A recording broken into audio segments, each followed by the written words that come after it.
उस टावर को लेके 4 दिन पहले विरोध हुआ था।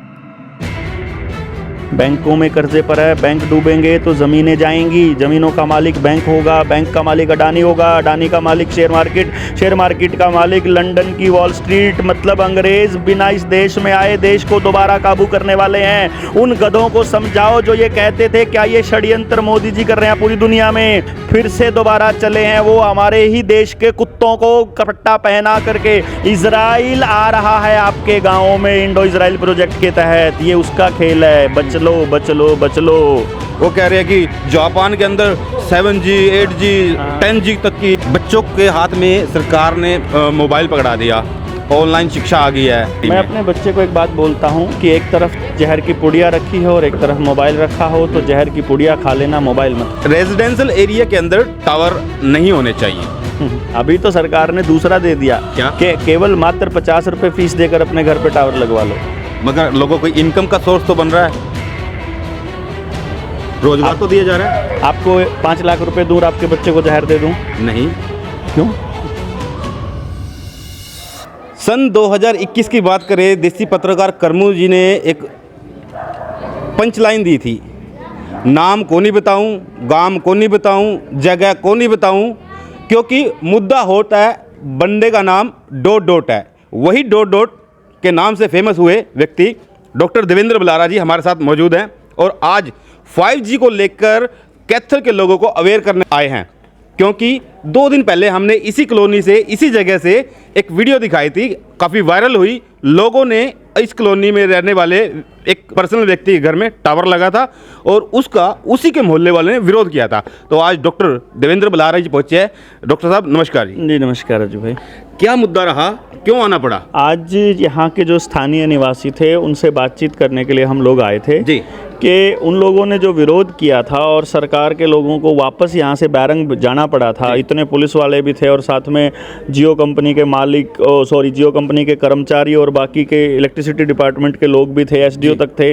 और उन लोगों ने जब खड़ा होकर के उन लोगों को टेक्निकल पॉइंट्स के ऊपर जब घेरा तो उनके पास कोई जवाब मिला नहीं और उनको बैरंग लौटना पड़ा और बिना यहाँ इसका कनेक्शन करे बिना ही जाना पड़ा। तो अभी ये खाली टावर तो लगा हुआ है, कनेक्शन अभी हुआ नहीं है। और गांव यहाँ के आसपास के स्थानीय निवासियों का कहना है कि सरकार एक बार पहले हमारी जो शिकायतें हमने दे रखी है उसका पहले उसका कोई ना कोई रिजल्ट हमको दे और उसके बाद में आगे बढ़ें, उसके बाद ही हम लोग गांव में यहाँ पर घुसने देंगे। यहाँ के स्थानीय लोगों का कहना है कि हम यहाँ इस टावर को चलने नहीं देंगे, क्योंकि इन कर्मचारियों को ये मालूम है, यहाँ के स्थानीय लोगों को मालूम है कि इसके क्या क्या इफ़ेक्ट हो सकते हैं। सरकार ने भी माना है, क्योंकि आप देखेंगे एयरपोर्ट के ऊपर एविएशन में दिक्कत आती है, इसका मतलब यहाँ कुछ वाकई में कुछ सीरियस दिक्कत हैं। जब रेडिएशंस का इतना ज़्यादा प्रभाव है कि कम्युनिकेशन में भी गैप पड़ जाता है। पहले से ही जब 5G को मिलिट्री टेक्नोलॉजी बोला जाता है, ये मिलीमीटर वेव टेक्नोलॉजी है। मिलीमीटर वेव टेक्नोलॉजी को आप लाइटली लेंगे तो आपके लिए बड़ा घातक सिद्ध होगा, क्योंकि इसका इस्तेमाल किया जाता है रोबोटिक्स चलाने के लिए, इसका इस्तेमाल किया जाता है बड़े लेवल के टैंक्स चलाने के लिए, इसका इस्तेमाल किया जाता है ड्रोन्स चलाने के लिए। तो इसका मतलब ये हुआ कि ये इंफ्रास्ट्रक्चर पहले बनाया जा रहा है और सरकार से किसी ने मांग नहीं की है। सरकार ये हालात ऐसे बना रही है कि लोगों के ऊपर थोपा जा रहा है। जिस प्रकार से एलिवेटेड हाईवे थोपे जा रहे हैं, जिस प्रकार से नई कार्गो की ट्रेन की जो ट्रैक है वो थोपे जा रहे हैं, जिस प्रकार से इंटरनेट के ऊपर बच्चों की पढ़ाई थोपी जा रही है, जिस प्रकार से लोगों को नया लाइफस्टाइल थोपा जा रहा है, वैश्विक मंदी थोपी जा रही है, प्राइवेटाइजेशन थोपा जा रहा है, एक बेमारी थोपी जा रही है, उसके नाम पर इंजेक्शन थोपे जा रहे हैं। इसी तरीके से लोगों को मतलब अलग अलग तरह के साइड इफेक्ट थोपे जा रहे हैं। इसी तरीके से 5G को भी थोपा जा रहा है। किसी भी सरकार की एजेंसी ने आज तक ऐसी कोई जांच नहीं की है कि 5G के लोगों के शरीर पर, दिमाग पर रेडिएशंस का क्या असर होने वाला है। रेडिएशंस को लेकर भारत में आखिरी जो रिसर्च हुई थी वो 2010 में हुई थी, जिसमें सर्वे हुआ था और उस वक्त 2010 में कांग्रेस की सरकार थी और 2G स्पेक्ट्रम हुआ करता था।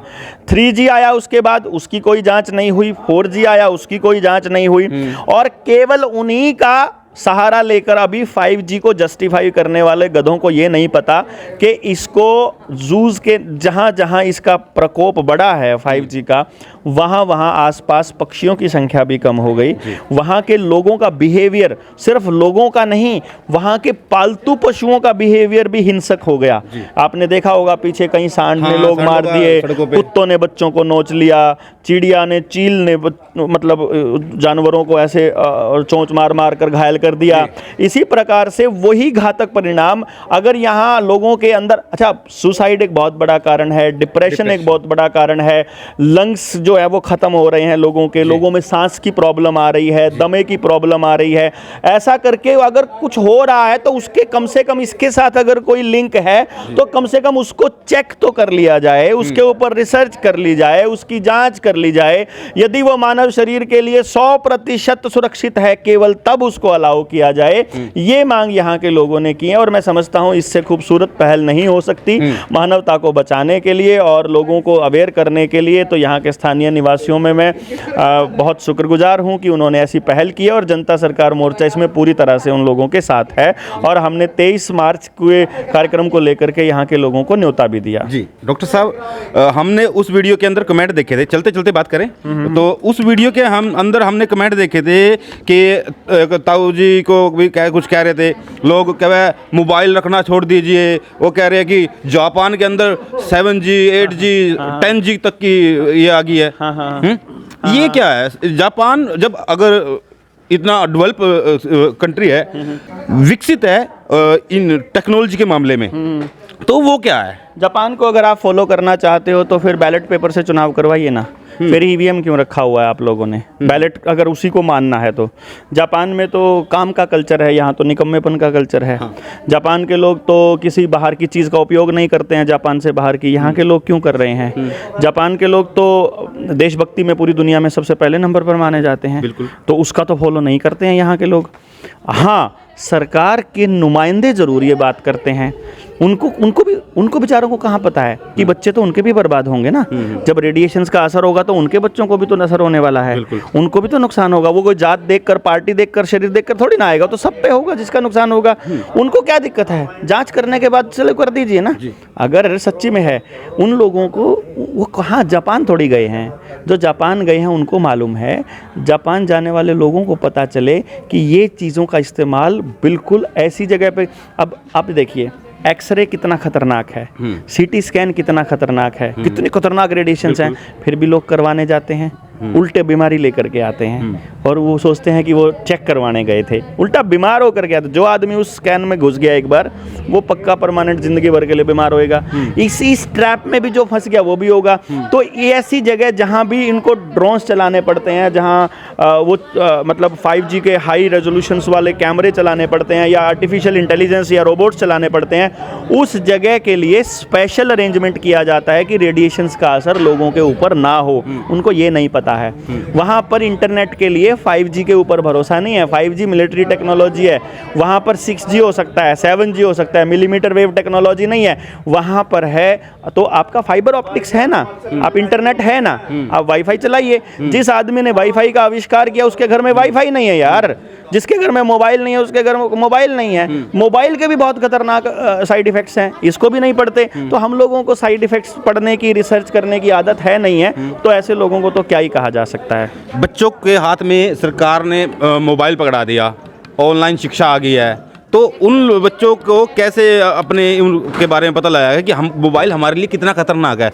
आजकल पेरेंट्स भी उसी कैटेगरी में हैं और बच्चे ये कैटेगरी में हैं। मैं अपने बच्चे को एक बात बोलता हूँ कि एक तरफ जहर की पुड़िया रखी हो और एक तरफ मोबाइल रखा हो, तो जहर की पुड़िया खा लेना, मोबाइल मत खाना उठाना।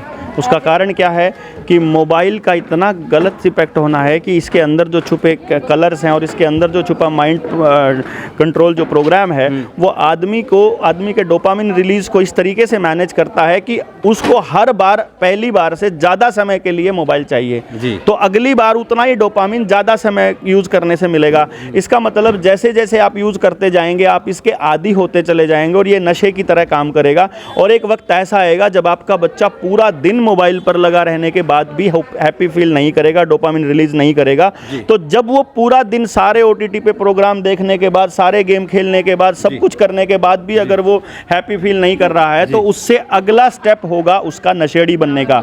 यानी कि नशा करने के बाद फिर वो सारे घर का सामान बेचना, बाद में घरों के साथ लड़ाई करना और घर को बर्बाद करना और फिर आखिर में सुसाइड करना। अगर उस बच्चे को इस रास्ते से सुसाइड करना है तो इससे बढ़िया है पहले दिन ही सुसाइड कर ले, पहले दिन ही जहर खा ले। यही कारण है कि आज 11वीं में पढ़ता है मेरा बेटा, अभी तक उसने कभी व्हाट्सएप से या इंटरनेट से कभी कोई होमवर्क नहीं लिया।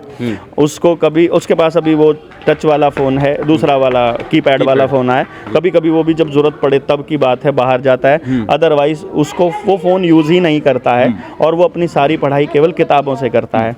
और मैं समझता हूँ आज अगर माँ बाप अपने बच्चे को मोबाइल से बचा गए तो दुनिया की बहुत बड़ी बीमारी से बचा जाएंगे। डॉक्टर साहब, चलो ये तो आपने लोगों ने, जिन लोगों ने विरोध किया था उनको समझा दिया कि टावर के साइड इफ़ेक्ट क्या हैं, 5G के क्या है और कैसे काम करता है। मगर जिन लोगों ने, मैं कैमरामैन को कहूँगा उधर भी दिखाए जहाँ पे टावर लगा है, वहाँ पे टावर लगा डॉक्टर साहब, मगर उन लोगों को भी समझाया आपने, बातचीत हुई उनसे? हम लोग जब ये एक सरकार ने एक इंजेक्शन दिया था, इसके बारे में जागरूक हम इस इंजेक्शन के आने से पहले कर रहे थे।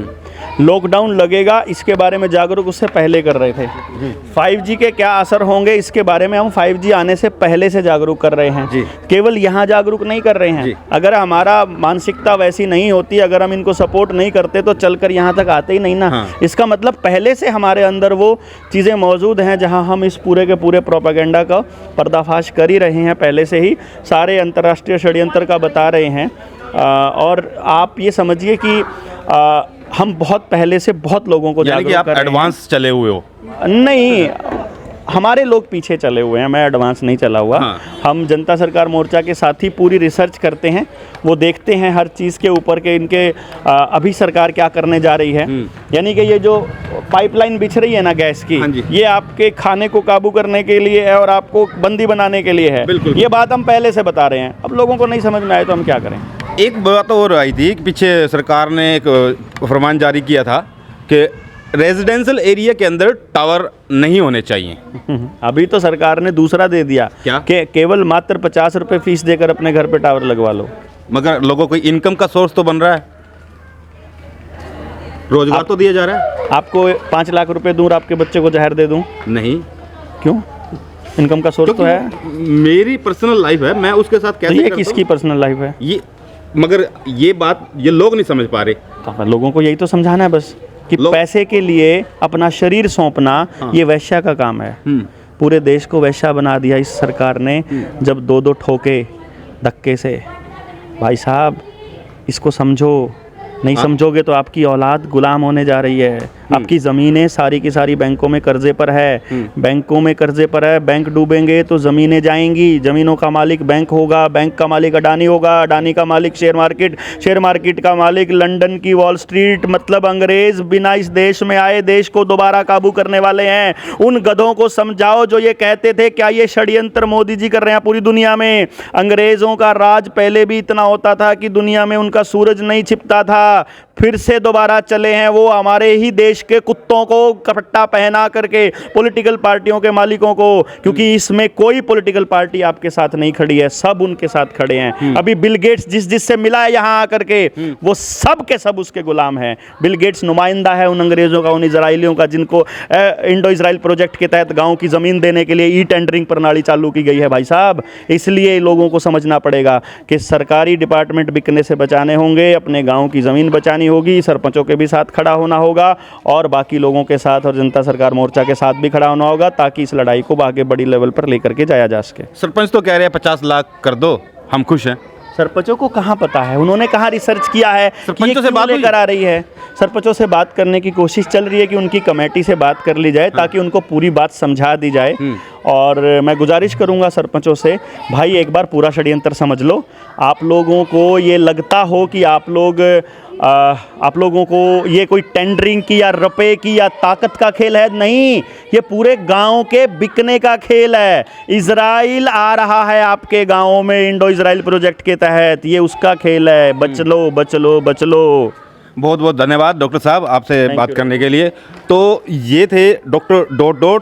जिन्होंने अपने इन बयानों की वजह से जेल जाना पड़ा और आज पहुंचे थे कैथल की एक डिफेंस कॉलोनी में, जहां पर सामने दिखा दीजिए उस टावर को लेके 4 दिन पहले विरोध हुआ था, 2 दिन पहले विरोध हुआ था और वो वीडियो वायरल हुई, डॉक्टर साहब के पास पहुंची और उसी को लेकर आज यहां पर लोगों को जागरूक किया गया।